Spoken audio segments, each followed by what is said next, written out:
अल्हम्दुलिल्लाह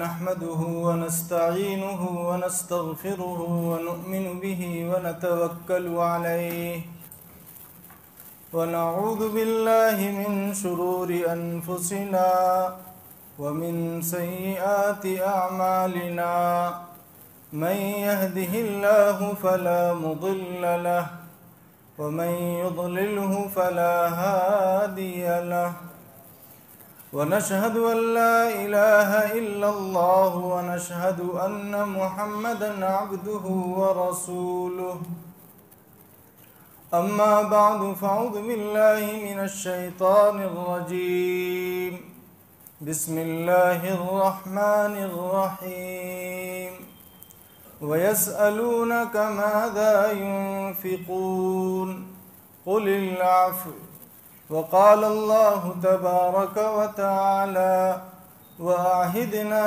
इला इब्राहीम व इस्माईल अन तहिरा बैतिय लित्ताइफीन वल आकिफीन वर्रुक्अइस सुजूद वक़ाल अन्नबिय्यु सल्लल्लाहु अलैहि वसल्लम मन अतकफ़ अशरन फ़ी रमज़ान कान कहज्जतैन व उम्रतैन वक़ाल अन्नबिय्यु सल्लल्लाहु अलैहि वसल्लम अल मुअतकिफ़ु यअकिफ़ु ज़ुनूब व युजरा लहुल हसनात कआमिलिल हसनाति कुल्लिहा सदक़ल्लाहुल अज़ीम व सदक़ रसूलुहुन नबियुल करीम व नहनु अला ज़ालिका लमिनश शाहिदीन वश्शाकिरीन वल्हम्दुलिल्लाहि रब्बिल आलमीन। बुजुर्गों, भाइयों, रमज़ान की आज 18 तारीख़ है, 18वां रोज़ा है। सामने एतकाफ़ के अय्याम भी शुरू होने वाले हैं और इन दिनों में अल्लाह ताला ने जिसको दौलत से, माल से नवाजा है, वो ज़कात भी निकालते हैं। इसलिए मैंने सोचा कि कुछ बातें ज़कात की कर दी जाएं और कुछ फ़ज़ाइल और मसाइल एतकाफ़ के भी बयान कर दिए जाएं। मैंने जो आयत करीमा पढ़ी है उसमें अल्लाह तबारक व ताला ने सहाबा की बात नकल की है। वो अल्लाह के नबी से पूछते थे, अल्लाह के नबी हम कितना खर्च करें। सहाबा का मिजाज था, एक एक सहाबी पूरी दौलत अल्लाह के नबी की कदमों में ला के रख देता था, अल्लाह के रास्ते में मिटा देता था, ख़त्म कर देता था सारी दौलत। हज़रत अबू बकर रज़ी अल्लाह ताला अन्हु का वाक़या मशहूर है। हज़रत खालिद बिन वलीद रज़ी अल्लाह ताला अन्हु का वाक़या मशहूर है। पूरी दौलत अल्लाह के रास्ते में वक्फ़ कर दी। एक सहाबी हैं हज़रत अबू तलहा अंसारी रज़ी अल्लाह ताला अन्हु, पूरी दौलत अल्लाह के रास्ते में खर्च कर दी। खर्च करने का इतना ज़्यादा जज्बा था कि पूरी की पूरी दौलत और सारी की सारी दौलत को उठा करके अल्लाह के नबी की कदमों में ला के रख देते थे कि अल्लाह के नबी बराए करम इसे कबूल फरमा लीजिए। अल्लाह ताला को मना करना पड़ा कुरान करीम में कि सारी दौलत खर्च न करो, अल अफ़्व, जो तुम्हारी ज़रूरत से ज़्यादा हो उसको खर्च करो। ऐसा ना हो कि सबको खर्च कर दो और तुम्हें परेशानी होने लगे। अल्लाह ताला को उनको मना करना पड़ा। ये जज्बा था सहाबे किराम का दौलत के बारे में। अल्लाह ताला ने आज भी बहुत सारे लोगों को दौलत दी है, माल दिया है। इसमें मेरे भाइयों अपना कमाल नहीं समझना चाहिए कि मैंने अपने कमाल से, अपने दिमाग से, अपने माइंड से, अपनी अक्ल से दौलत कमाया है। अगर अक्ल से दौलत कमाई जाती तो दुनिया के सारे अक्लमंद अरबों खरबों पति होते और दुनिया के सारे बेवकूफ़ बेअक्ल लोग भीख मांग रहे होते। लेकिन दुनिया के निज़ाम पर गौर करो, निज़ाम पर, दुनिया के हालात पर गौर कीजिए तो आपको नजर आएगा कि बड़ी बड़ी डिग्री होल्डर, बड़े बड़े ओहदे और मनसब पर फाइज लोग, उनके पास कुछ भी नहीं है, परेशान है, जॉब के लिए परेशान है। लेकिन एक वो आदमी है जिसको अपने नाम का सही से सिग्नेचर नहीं करने आता है, वो अरबों खरबों का मालिक। अल्लाह का ये निज़ाम है। अगर दौलत अक्ल से कमाई जाती तो जो आदमी बड़ी डिग्री का मालिक है वो अरबों का मालिक होता, और जिसको सिग्नेचर नहीं करने आ रहा है वो परेशान होता। लेकिन अल्लाह ने दुनिया के हालात से हमें समझा दिया कि दौलत का फैसला, माल का फैसला तुम्हारी अक्ल की बुनियाद पर नहीं होता है, अल्लाह के फैसले की बुनियाद पर होता है। अल्लाह किसको देना चाहे, किसको नहीं देना चाहे। कोई आदमी कहे कि मैं अपनी मेहनत से कमाता हूं, मेरे भाइयों याद रखो, मेहनत से भी दौलत हासिल नहीं की जा सकती है। एक आदमी सुबह से लेकर के शाम तक इस तेज धूप में गली गली नुक्कर नुक्कर लाड़ी घुमाता है। लाड़ी पर 50 किलो 100 किलो का वजन होता है, पेशानी से पसीना टपक रहा होता है, उसके कपड़े पसीने से भीगे हुए होते हैं, आवाज लगा रहा होता है। सुबह से शाम तक की इस कड़ी मेहनत के बाद शाम को वो 500 रुपया नफा कमाता है, 800 रुपया नफा कमाता है। और दूसरा आदमी वो है जो एसी गाड़ी में बैठकर अपनी ऑफिस में आया, ऑफिस में भी एयर कंडीशन है, 1 घंटा बैठा, कुछ फाइल पर सिग्नेचर किए और लाखों रुपए नफा कमा लिया। अगर मेहनत से पैसा कमाया जाता तो वो लाड़ी वाला जो सुबह से शाम तक तेज धूप में घूम रहा है उसको नफा ज्यादा होना चाहिए। और ये आदमी एयर कंडीशन गाड़ी में बैठकर आया, उसकी ऑफिस भी एयर कंडीशन है, चंद फाइलों पर सिग्नेचर किया, चंद जगह फोन पर बात किया, लाखों रुपए का फायदा कमा करके चला गया। अल्लाह का निजाम बता रहा है कि न अक्ल से पैसा कमाया जा सकता है और न मेहनत से पैसा कमाया जा सकता है, बल्कि अल्लाह का निजाम यह है कि बंदो अपनी अक्ल का इस्तेमाल करो, अपनी मेहनत का इस्तेमाल करो, लेकिन दौलत का फैसला मेरी तरफ से होगा, किसे देना है और किसे नहीं देना है। इसीलिए मेरे भाइयों, जिन लोगों को अल्लाह ने दौलत दी है उसको वो अपना कमाल न समझें कि मैंने अपनी अक्ल से ये पैसा कमाया, ये पैसा मेरा है। अल्लाह के यहां से देने का भी फैसला होता है और अल्लाह के यहां से लेने का भी फैसला होता है। बहुत सारे लोगों को आपने देखा होगा लाखों लाख रुपए खर्च करके शोरूम कायम करते हैं, बड़ी बड़ी मार्केटों में दुकान लेते हैं, लेकिन वही अक्ल का फुतूर होता है कि ये तो मेरा कमाया हुआ है। ज़कात अदा नहीं करते, अकड़ जाते हैं। चंद सालों के बाद नौबती आती है कि दुकान को बंद करना पड़ता है, वहां पर किसी बापू का तावीज भी काम नहीं आता है। फिर कहते हैं मौलाना बड़ी मेहनत करता हूं लेकिन कुछ नफा नहीं दिख रहा है, पैसा नहीं दिख रहा है। पैसा कैसे दिखेगा? तेरे दिल का जो रोग है, तेरे दिमाग का जो फुतूर है, वो तुझे पैसा की नहूसत में मुब्तला कर दिया। इसीलिए अल्लाह तबारक व तआला ने जिसको भी दौलत दी हो वो एक एक पाई का, एक एक रुपए की ज़कात निकाले।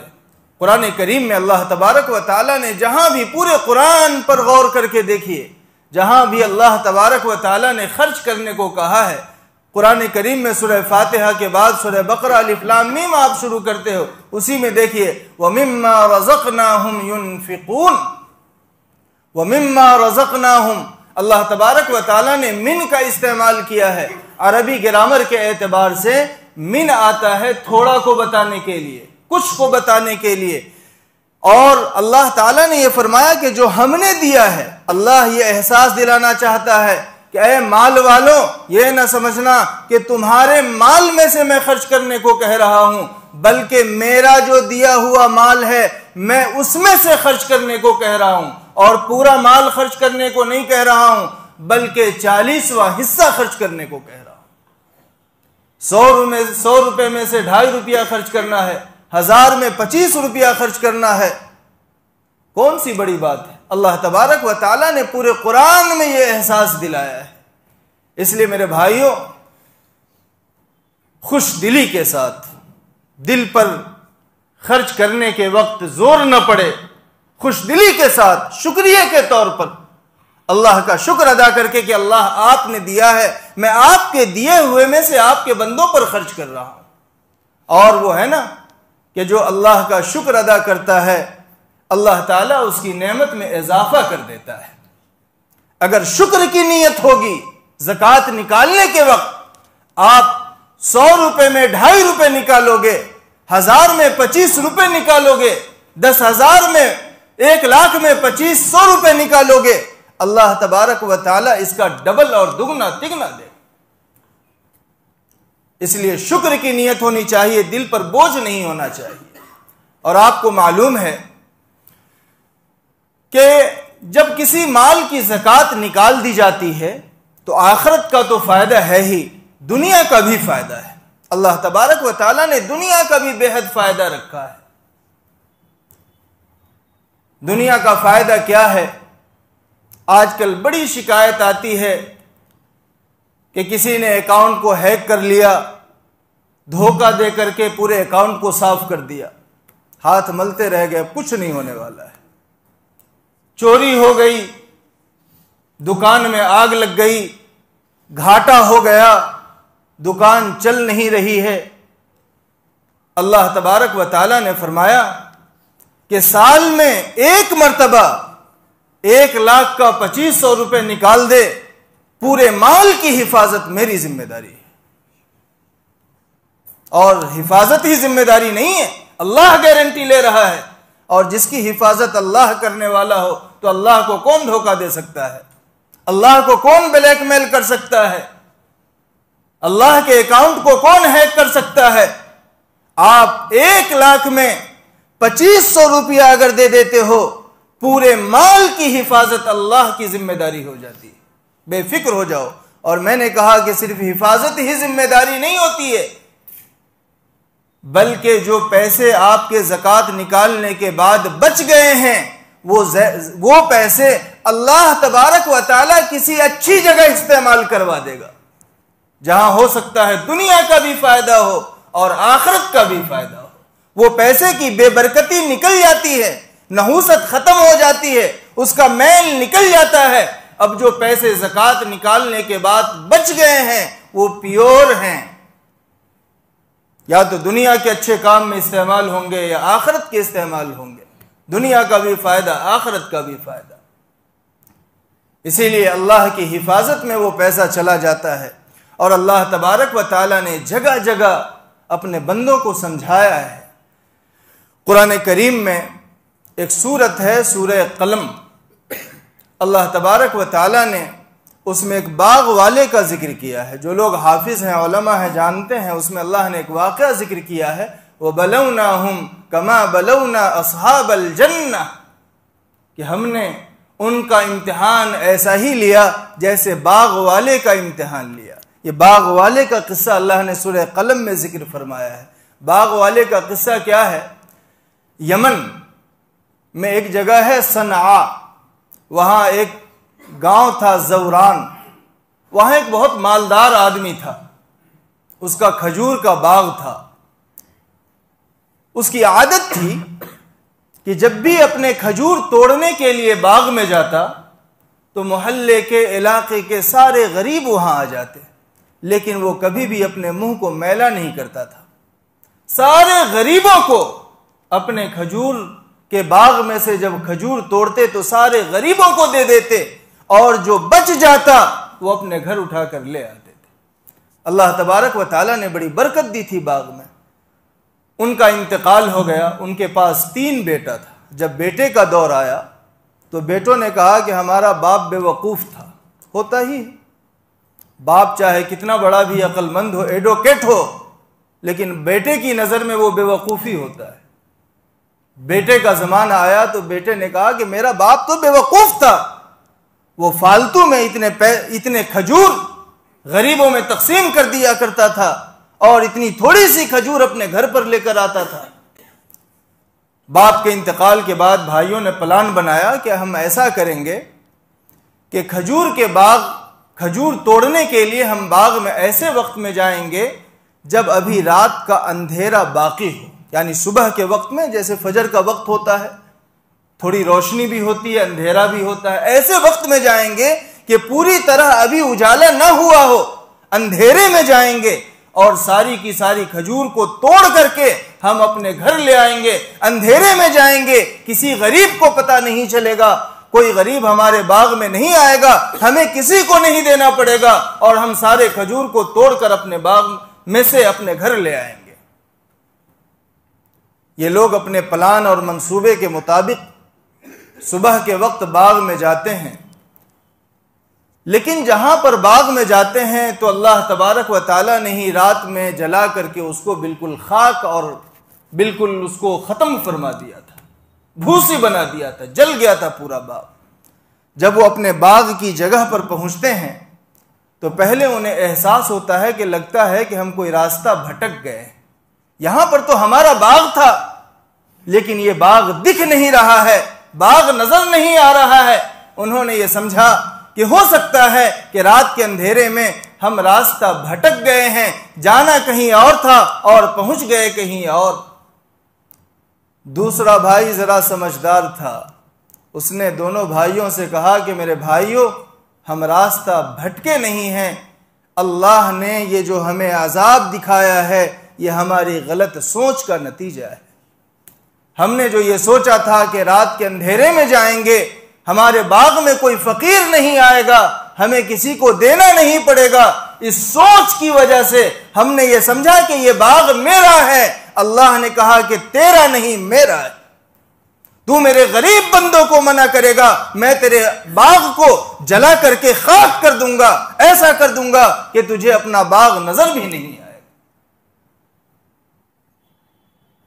अल्लाह ताला ने यह वाक़या नकल करके आखिर में फरमाया, वकज़ालिकल अज़ाब, जो अपने माल पर सांप बन करके बैठ जाते हैं और गरीबों पर खर्च नहीं करते हैं, उनको मैं ऐसे ही दुनिया में अजाब दिया करता हूं।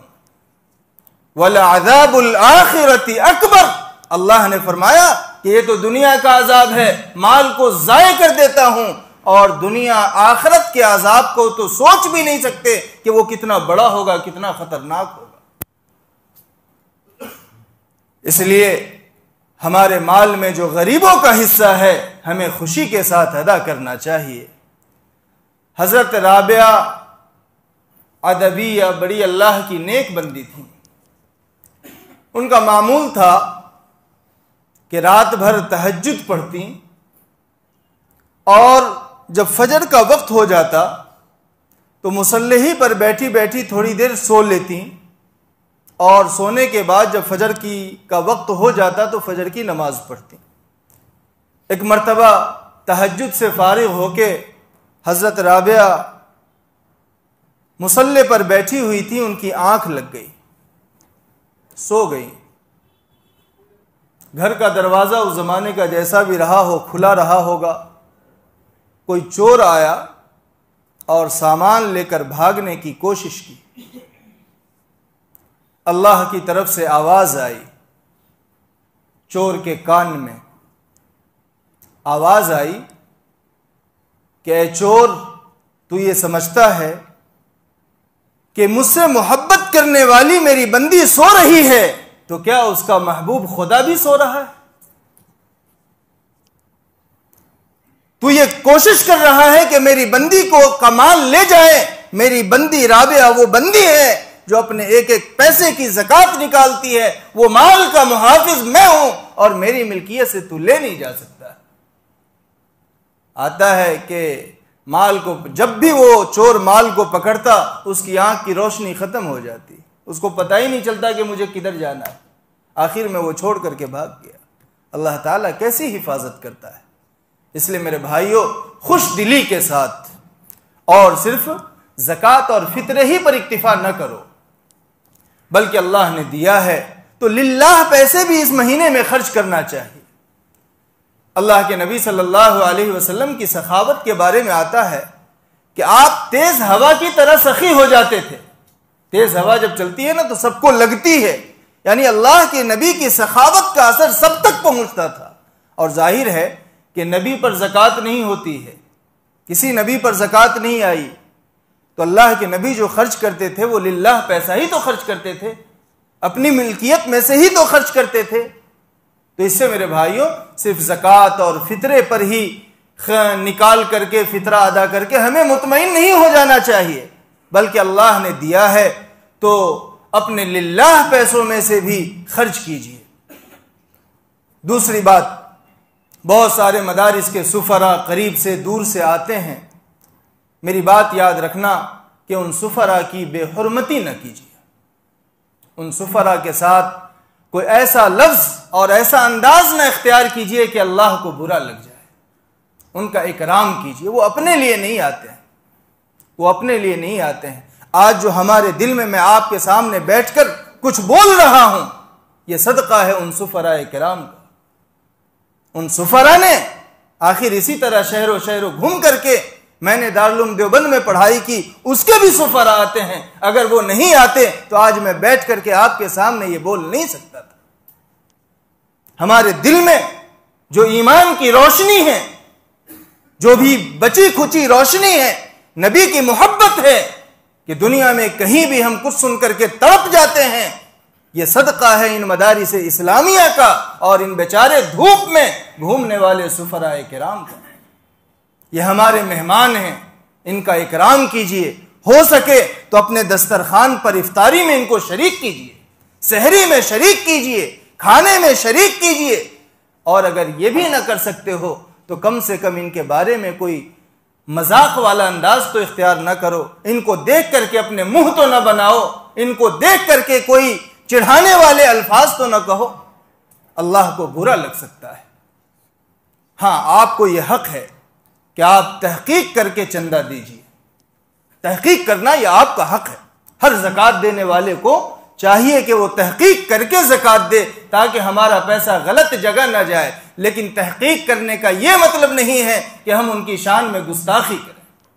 आपको देना है दे दीजिए, और नहीं देना है अच्छे अल्फाज के साथ उनको अपने यहां से रुखसत कर दीजिए। बल्कि मैं कहता हूं कि अगर वो कोई गलत भी निकले तो ज़कात फितरा ना दो, लिल्लाह पैसा उनको दे करके अपने दरवाजे से इज्जत के साथ रुखसत कर दो, उनका मामला उनके हवाले कर दीजिए। लेकिन आपने जो उनका इकराम किया है, अल्लाह आपको उनका बदला देगा। उनमें कोई हाफिज कुरान होता है, कोई फकीह होता है, कोई मुहद्दिस होता है, कोई मुफस्सिर होता है, कोई रात की तन्हाई में उठ करके अल्लाह के सामने बिलबिलाने वाला होता है।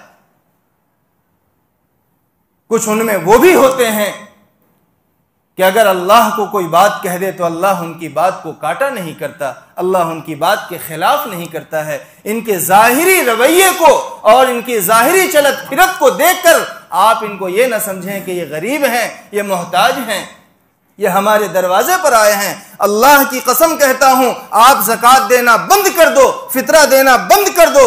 आपकी ज़कात की अल्लाह को जरूरत नहीं, हमारे फितरे की अल्लाह को जरूरत नहीं। कोई सफीर आपके दरवाजे पर नहीं आए। अल्लाह ने आपको दिया है, आप देते हो तो आते हैं, नहीं दोगे तो कोई नहीं आएगा। आपके खाने की जरूरत नहीं, आपकी दावत की उनको जरूरत नहीं। इसलिए उनका इकराम होना चाहिए और उनकी शान में किसी किस्म की कोई गुस्ताखी नहीं होनी चाहिए। ज़कात से मुताल्लिक कुछ मसाइल हैं, वो भी सुन लीजिए। साल में एक मरतबा हम लोग ज़कात निकालते हैं, बहुत सारे मसाइल सुनते रहते हैं लेकिन भूल जाते हैं। पहला मसला, हमारे यहाँ शहर में भीसी लोग भरते हैं, चिट्ठी कमेटी बना करके, कमेटी बोलते हैं, चिट्ठी बोलते हैं, भीसी बोलते हैं। इसकी ज़कात का क्या मसला है? इसकी ज़कात का मसला यह है कि दो शक्ल है, या तो आपका नंबर आ चुका है या आपका नंबर अभी नहीं आया है, दो ही शक्ल होती है। मिसाल के तौर पर 1 लाख की हमने भीसी भरी और मेरा दूसरा नंबर था, आ चुका, 1 लाख रुपया मुझे मिल चुका। तो अगर मेरी भीसी, मेरा नंबर आ चुका है तो ज़कात कैसे निकालेंगे? जाहिर है कि उस 1 लाख में सब तो मेरा नहीं है ना। 5,000 रुपए का अगर हम महीना भरते हैं तो 10,000 ही मेरा है। बकिया 90,000 तो दूसरे जो पार्टनर हैं उनका है, मेंबर हैं उनका है। तो अगर हमारा नंबर आ चुका है तो जितना पैसा मेरा है उसकी ज़कात निकलेगी, और बाकी जितना पैसा है, मिसाल के तौर पर 90,000 रुपए, अब उस 90,000 में से आगे आने वाले एक साल में आपको कितनी किस्त जमा करनी है, एक साल में पूरी नहीं, आने वाले जब से आपकी भीसी है वहां से आपको आने वाले एक साल में कितनी किस्त भीसी में जमा करना है, एक साल की किस्त को आप माइनस कर दो, और माइनस करने के बाद जितना पैसा आपके पास बचा है उसको कुल माल के साथ मिला करके ज़कात निकालनी पड़ेगी। इसको समझो, जैसे मैंने 10,000 रुपया जमा किया और आने वाले एक साल में भीसी में मुझे 50,000 रुपया जमा करना है हर महीने, तो 10,000 ये मेरा जो जमा है और 50,000 जमा करना है, तो 40,000 मेरे पास बचेंगे, और 10,000 जो मेरा है, 50,000 की ज़कात नहीं निकालनी है, 50,000 की ज़कात निकालनी। और अगर अभी हमारी भीसी नहीं उठी है, मेरा नंबर नहीं आया है, तो फिर जितना पैसा जमा है उसी की ज़कात निकाली जाएगी। 40,000 जमा है, 50,000 जमा है, 1,00,000 जमा है, जितना पैसा जमा है उसकी भी ज़कात निकाली जाएगी। दूसरा मसला, बहुत सारे लोग जॉब करते हैं, पीएफ का मसला आता है, प्राइवेट फंड, जो हमारी सैलरी में से कट जाता है, फिर एक ज़माने के बाद वो हमें मिलता है, जिसको पीएफ का पैसा कहते हैं। पीएफ पर ज़कात आएगी या नहीं आएगी? जवाब यह है कि पीएफ पर ज़कात नहीं आती है जब तक वो पैसा हुकूमत के पास या कंपनी के पास जमा है, जब तक वो हमें मिल न जाए उस पर ज़कात नहीं आएगी। मिलने के बाद जब वो हमें मिल जाए तो फिर अगर हम साहिब निसाब हो जाते हैं या कुछ पहले से हमारे पास माल है उसके साथ मिलाकर निसाब के मालिक हो जाते हैं, तब ज़कात आएगी। मिलने से पहले पहले पीएफ के नाम पर जो पैसा जमा होता है उस पर ज़कात नहीं आती है। तीसरा मसला, LIC का इंश्योरेंस। एक होता है लाइफ इंश्योरेंस और एक होता है सिर्फ इंश्योरेंस। गाड़ी का इंश्योरेंस, दुकान का इंश्योरेंस, खेत का इंश्योरेंस, मकान का इंश्योरेंस। तो ये जो इंश्योरेंस है, इसमें जो हम पैसे जमा करते हैं, इस पर ज़कात आएगी या नहीं आएगी? देखो, ये मसला बताने का ये मतलब नहीं है कि मैं लाइफ इंश्योरेंस को जायज़ कह रहा हूं, है तो वो नाजायज़, लेकिन नाजायज़ होने के बावजूद लोग करते हैं ना, फिर तो हमें मसला बताना ही पड़ेगा। मसला बताने का ये मतलब नहीं है कि ये जायज़ है, बल्कि यह है नाजायज़, लेकिन नाजायज़ भी कर लिया तो हमारा काम तो बताना है, इसलिए हम बता रहे हैं। अगर कोई आदमी, यहां पर दोनों इंश्योरेंस में फ़र्क होता है। अगर हमने गाड़ी का इंश्योरेंस किया, दुकान का इंश्योरेंस किया, मकान का इंश्योरेंस किया, खेत का इंश्योरेंस किया, तो इंश्योरेंस कंपनी जो होती है हमें मुआवजा उस वक्त देती है जब कोई हादसा पेश आ जाए। अगर कोई हादसा नहीं पेश आया तो हमको मुआवजा नहीं मिलेगा। गाड़ी में कभी एक्सीडेंट नहीं हुआ, दुकान में कभी चोरी नहीं हुई, आग नहीं लगी, खेत में कभी कोई नुकसान नहीं हुआ, तो हमें कोई मुआवजा नहीं मिलेगा। अगर हमें कोई हादसा पेश आता है तो इंश्योरेंस कंपनी हमें मुआवजा देगी। ये तो उस इंश्योरेंस का मसला हुआ। एक होता है जीवन बीमा, लाइफ इंश्योरेंस, LIC।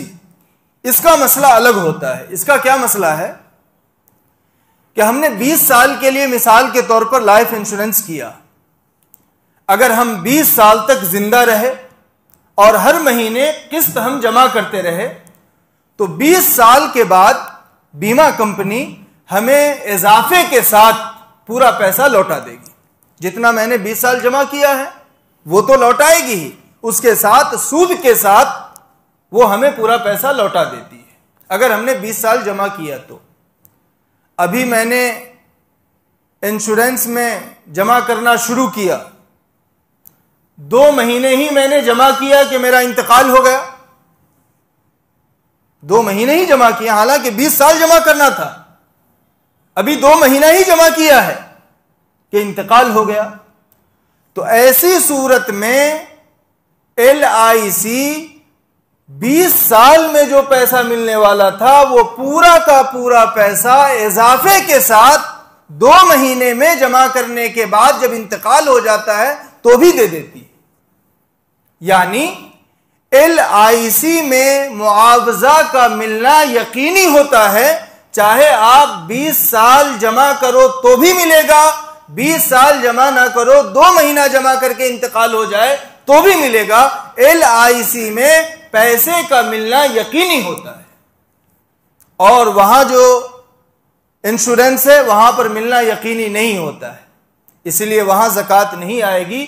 और LIC में जितना पैसा हमने जमा किया है उस पैसे पर ज़कात आएगी, इसलिए उसकी भी ज़कात निकालनी पड़ेगी। अच्छा, वो जो इजाफे वाली रकम होती है ना, वो सूद है, हराम पैसे पर ज़कात नहीं आती है, हराम पैसे पर ज़कात नहीं आती है, वो हमारा पैसा ही नहीं है। उसका मसला ये होता है कि गरीबों से मुराद जो ज़कात के मुस्तहिक हैं, वरना इस ज़माने में गरीब का ऐलान करो तो लाइन लग जाती है। गरीबों का मतलब है शरीयत की नज़र में गरीब वो है जो ज़कात का मुस्तहिक है, और मालदार वो है जो निसाब का मालिक है। शरीयत की नज़र में जब मालदार कहा जाएगा तो मालदार से मुराद जो निसाब का मालिक हो, और गरीब कहा जाएगा तो वो मुराद है जो निसाब का मालिक न हो। तो जो निसाब का मालिक नहीं है उनको बगैर सवाब की नीयत के वो हराम पैसा जो सूद का होता है वो दे देना चाहिए। इसी तरह दुकान या मकान हम किराए पर लेते हैं तो डिपॉजिट देना पड़ता है, 50,000, 1 लाख, 1.5 लाख, जैसा एरिया हो उसके एतबार से डिपॉजिट होता है। तो डिपॉजिट की ज़कात किस पर आएगी, इस सिलसिले में उलमाए किराम की मुख्तलिफ राय है। हालात के एतबार से हमारे जो हम जिस तरह अमल करते हैं उसकी वजह से उलमाए किराम का फैसला होता है। तो डिपॉजिट की ज़कात आएगी या नहीं आएगी, इसमें सबसे बेहतर राय यह है कि अगर दुकान या मकान के किराए का एग्रीमेंट करीब का किया है, 1 साल का, 2 साल का, 5 महीने का, तो ऐसी सूरत में उस डिपॉजिट की ज़कात किरायादार निकालेगा, यानी जिसने डिपॉजिट दिया है, जो किराए पर रह रहा है, वो निकालेगा। और अगर किराए का एग्रीमेंट लंबे ज़माने का है, बहुत सारी मर्तबा कंपनियां 40-40 साल के लिए ले लेती हैं, 20-20 साल के लिए ले लेती हैं किराए पर, और तो अगर एग्रीमेंट लंबे ज़माने का है तो अब उस डिपॉजिट की ज़कात कोई नहीं निकालेगा, न किरायादार निकालेगा और न मकान का मालिक तो निकालेगा ही नहीं। तो अगर करीबी ज़माने का एग्रीमेंट है तो किरायादार उसकी ज़कात निकालेगा, और अगर लंबे ज़माने का एग्रीमेंट हुआ है, मुआहदा हुआ है, तो उसकी ज़कात किसी पर नहीं आएगी। इसी तरह सोने और चांदी की जो ज़कात निकाली जाती है, यहां पर एक मसला और याद रखिए कि हम लोग जब ज़कात का हिसाब करते हैं तो सारी मिल्कियत को हम लोग एक जगह मिला देते हैं, अपनी को, बीवी की मिल्कियत को, बेटे की मिल्कियत को, बहू की मिल्कियत को, सबको एक जगह मिक्स कर देते हैं। यह गलत तरीका है। ज़कात का जब हिसाब किया जाएगा तो सारी मिल्कियत अलग अलग होगी। बीवी की मिल्कियत का हिसाब अलग होगा, आपकी मिल्कियत का हिसाब अलग होगा, बेटे की मिल्कियत का हिसाब अलग होगा, बहू की मिल्कियत का हिसाब अलग होगा। अब मिसाल के तौर पर बीवी की मिल्कियत का हिसाब हो रहा है। औरतों के पास आमतौर पर जेवरात होते हैं, सोने चांदी होते हैं, पैसे नहीं होते हैं, और मर्दों के पास आमतौर पर पैसे होते हैं, सोने चांदी नहीं होते हैं। तो औरतों की सोने चांदी की जो ज़कात निकाली जाएगी, सोने और चांदी की 2 कीमत होती है। एक कीमत तो यह होती है, अभी आप किसी ज्वेलरी के यहां जाओ और कहो कि हमें बिस्किट लेना है सोने का, चांदी का, तो उसकी कीमत अलग होगी। लेकिन जब उसी सोने और चांदी को जेवर बना दिया जाए तो उसकी कीमत कम हो जाती है। तो अब सवाल यह है कि सोने और चांदी की का जो जेवर हमारे घरों में मौजूद है, उसकी किस कीमत के एतबार से ज़कात निकाली जाएगी? अगर आप नया सोना खरीदने जाते हो, उसकी कीमत ज्यादा होती है, गूगल पे सर्च करते हैं ना, गूगल वाली कीमत ज्यादा होती है। लेकिन हमारे पास जो जेवर होता है, वो जेवर को जब हम बेचने जाएंगे तो गूगल वाली कीमत हमें नहीं मिलेगी, सोनार कम कीमत पे खरीदते हैं। तो मसला तो यह है कि जितनी कीमत में आपका जेवर बिकेगा, उसी कीमत के एतबार से ज़कात आएगी। आपको जिस दिन ज़कात निकालनी हो तो औरत के पास जितना जेवर है, जा करके किसी सुनार को बताइए कि इतना मेरे पास सोना है, इतनी चांदी है, अगर मैं आज आपके पास बेचूं तो इसका क्या प्राइस मिलेगा, मुझे क्या कीमत आएगी? सुनार जितना बताएगा उसी के हिसाब से ज़कात निकाली जाएगी। और अगर कोई नए सोने के एतबार से ज़कात निकालता है तो भी कोई हरज की बात नहीं है। मसला जानना जरूरी है, शरीयत ने हमें परेशानी में नहीं डाला है, मसला जानना जरूरी है। अब आप ज्यादा निकालो तो ये अच्छी बात है, कोई हरज की बात नहीं है, लेकिन मसला जानना जरूरी है। तो एक मसला यह हुआ। दूसरा मसला, दुकान में जो सामान होता है, माले तिजारत, उस पर भी ज़कात आती है ना। तो तिजारत का जो हमने दुकान में सामान रखा है, कपड़ा रखा है, चप्पल रखी है, या जो भी चीज की दुकान हो, उसकी दो कीमत होती है। एक कीमत जो हम खरीद के लाते हैं और एक कीमत जो हम बेचते हैं। मिसाल के तौर पर 40 रुपए में मैंने खरीदा है और 50 रुपए में मुझे बेचना है। अब मुझे दुकान की का हिसाब लगाना है ज़कात का, तो अब किस कीमत का एतबार किया जाएगा? एक कीमत तो खरीद वाली है और दूसरी कीमत फरोख्त बेचने वाली है।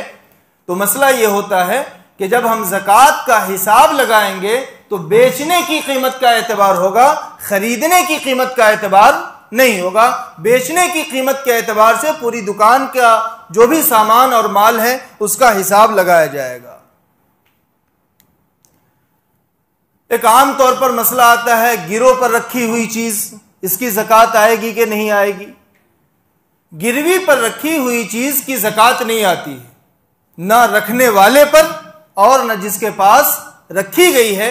जब तक वो सोना या चांदी या कोई भी चीज गिरवी पर रखी हुई है, उसकी ज़कात नहीं आती है। ये कुछ ज़कात के मसले हो गए। अब 2 दिन के बाद एतकाफ में भी बैठना है। एतकाफ बड़ी सआदत की चीज है, हम सबको कोशिश करना चाहिए कि बैठें। मेरे कहने का यह मतलब नहीं कि सब आदमी बैठ जाएं, सब आदमी बैठेंगे, मस्जिद में इतनी जगह भी नहीं है। कम से कम यह कोशिश करना चाहिए कि हर घर में से हर साल एक आदमी बैठे। पूरे घर के आदमी उठ करके मर्द ना आ जाए मस्जिद में, बल्कि हर घर में जितने मर्द हैं ऐसी तरतीब बनाई जाए कि हर घर में से एक आदमी हर साल मस्जिद में एतकाफ में बैठे। कोई मुश्किल बात नहीं। दुकान पे 3 आदमी रहते हैं, 2 आदमी काम संभालें, एक आदमी एतकाफ में बैठ जाए, कोई हरज की बात नहीं। जो भाई एतकाफ में बैठ गया है उसकी जिम्मेदारी 2 दूसरे भाई ले लें, उनके काम काज की, उनका जो भी काम चलता था। अगर हम यह नेकी में ताउन, भाई तू एतकाफ में बैठ, तेरा जो काम है वो हम कर देंगे, यह है नेकी में ताउन। जितना सवाब उस एतकाफ में बैठने वाले को मिलेगा, अल्लाह तबारक व तआला आपको भी उतना सवाब दे देगा। तो बैठना चाहिए। हम लोग रोजा, नमाज और ज़कात तो किसी कदर कर लेते हैं, लेकिन एतकाफ के लिए कोई इरादे में भी नाम नहीं लिखाता है। सब बैठे हुए थे इत्मीनान से, जिनको बैठना होगा। फिर वो 21 तारीख को जब मगरिब में आते हैं, फिर देखते हैं कौन बैठा है। तो कम से कम इरादे में तो हम लोग नाम लिखाएं कि इंशाल्लाह जिंदगी या इसी तरह गुजर जाएगी। जिंदगी में कभी ऐसा मौका नहीं आएगा कि हम बैठे। जिंदगी तो जब तक सांस चल रही होती है, बिजी है, मसरूफ है। इसी मसरूफ जिंदगी में से 50-60 साल में से एक रमजान तो कम से कम हर आदमी को निकालना चाहिए।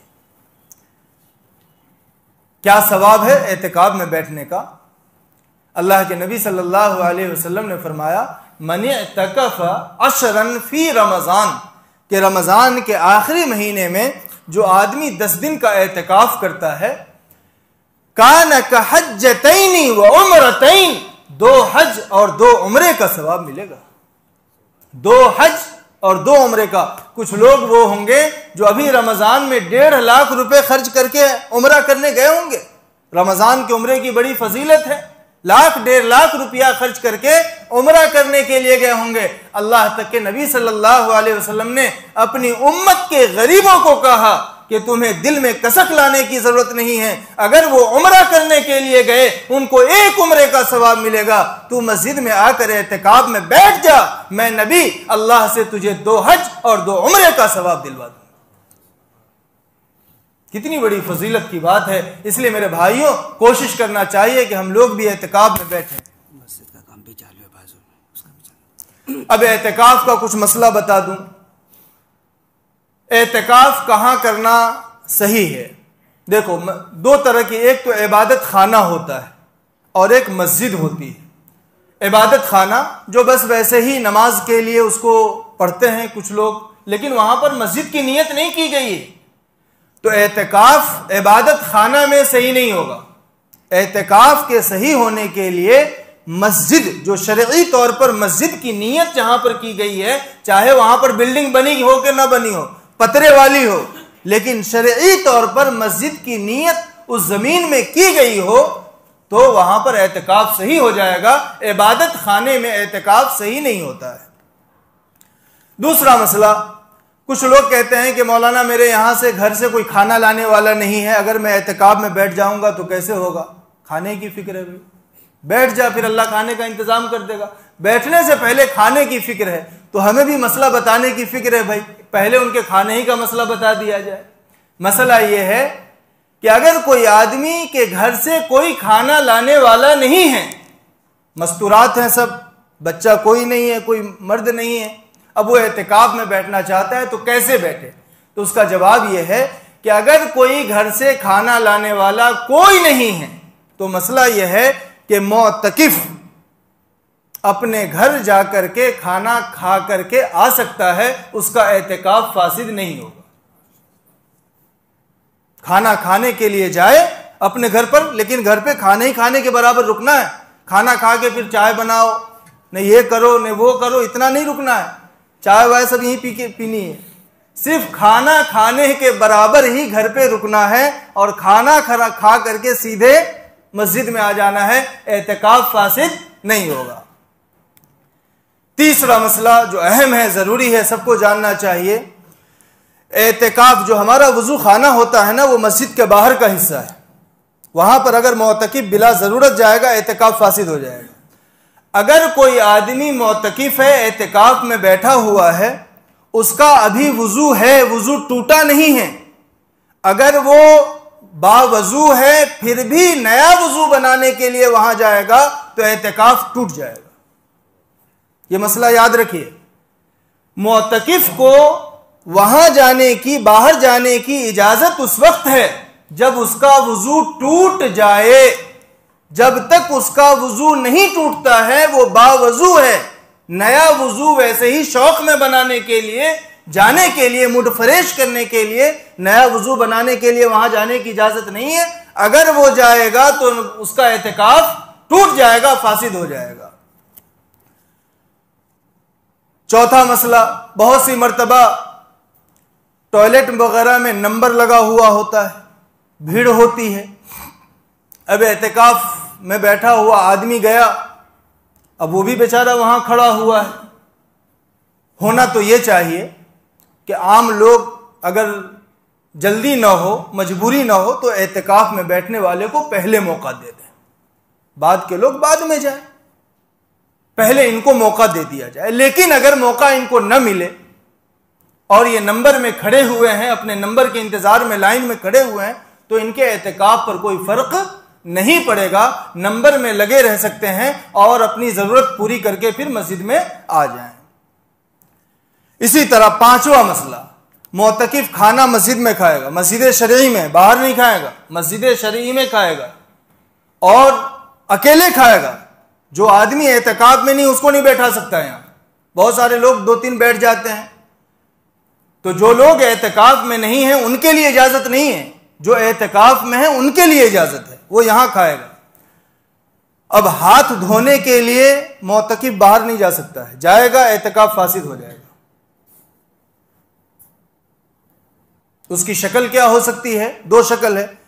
एहतियात के साथ कोई बर्तन यहीं रखा जाए और यहीं हाथ धोया जाए, है ना, एहतियात के साथ कि वो पानी के कतरात अंदर न बाहर न गिरे।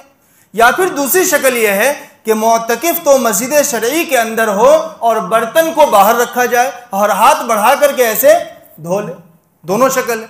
अंदर भी धो सकता है और अगर अंदर नहीं धोना चाहता तो वो मस्जिद शरई के अंदर रहे और बर्तन को बाहर रखे और बाहर ऐसे हाथ बढ़ा करके अपना हाथ धो ले। लेकिन सिर्फ अगर हाथ धोने के लिए वहां जाएगा एहतिकाफ फासिद हो जाएगा।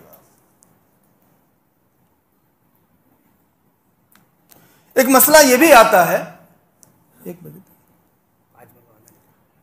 कि 10 दिन से कम का एहतिकाफ, कोई बहुत सारे लोग फोन आता रहता है कि मौलाना 9 दिन बैठना है, 8 दिन बैठना है। देखो, एक तो रमजान के आखिरी का जो एहतिकाफ है, सुन्नत एहतिकाफ, वो तो 20 तारीख को जब सूरज गुरूब होगा उस वक्त से टाइम शुरू होता है। 20 रमजान को जब सूरज डूब जाता है उस वक्त से एहतिकाफ का वक्त शुरू होता है चांद निकलने तक, चाहे वो चांद 29 का हो के 30 का हो।